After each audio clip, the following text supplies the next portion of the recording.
The pathogen we will be talking about is in the S. aureus. Its scientific name is Staphylococcus aureus, and its common name is the S. aureus. It is found on skin, hair, and the nose. It is present in 25% of people. It spreads by having direct contact with a contaminated person or object, or inhaling infected droplets from other people sneezing or coughing. The S. aureus spreads through the bloodstream and organs. It causes food poisoning when food is contaminated or if food is not refrigerated. It also multiplies quickly at room temperature to release illness-causing toxins.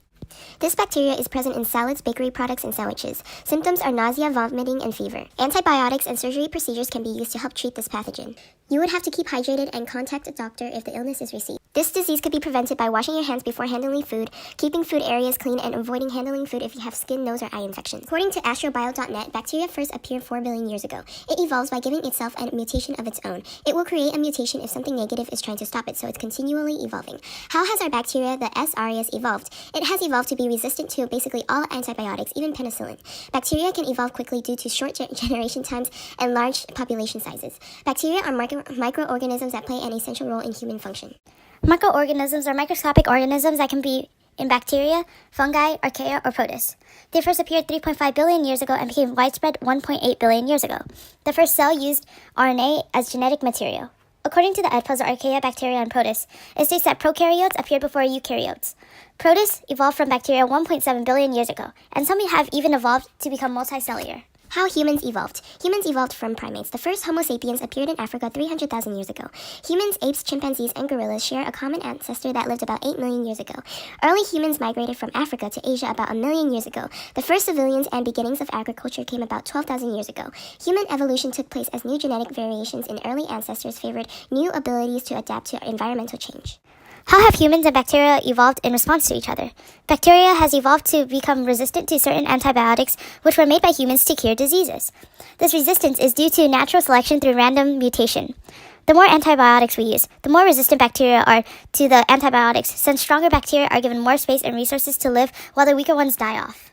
In order to understand how diseases such as the S. aureus spreads, we need to learn about feedback loops, which according to the Prentice Hall biology textbook are biological occurrences where the output of a system amplifies or inhibits the system. Feedback loops are important in maintaining homeostasis. They relate to coevolution since interests in coevolutionary processes have become more popular as scientists look for feedback loops between ecological and evolutionary processes. Restaurants try to prevent bacteria such as S. aureus from appearing through health inspections, which is where inspectors investigate potential health hazards in restaurants.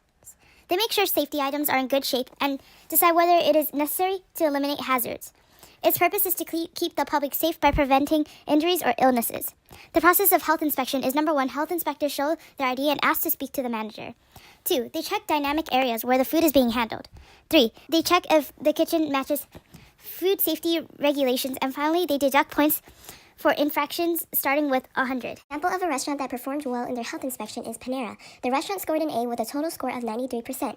Its most recent health inspection was on December 28, 2018. Panera, which is located on Foothill Boulevard, got points docked off for built-up debris found around the floor and badly maintained equipment. Another way of making sure a restaurant is preserved well is by looking at the reviews.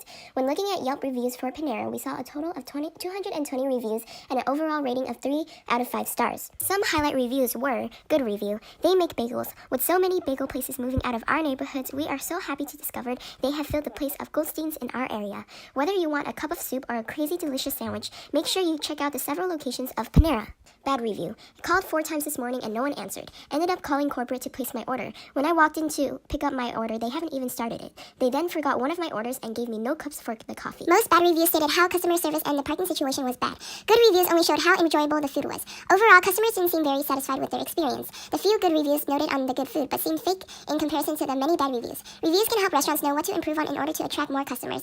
Customer service is essential in a restaurant's success. Examples of customer service are greeting people when they enter through the door, acting presentable, and asking if the customer needs any help. The dish we are mimicking from Panera is the chocolate chipper cookie, since the bacteria can be present in bakery products. The bacteria can be prevented through baking, since the high heat can kill bacteria according to foodsafety.gov.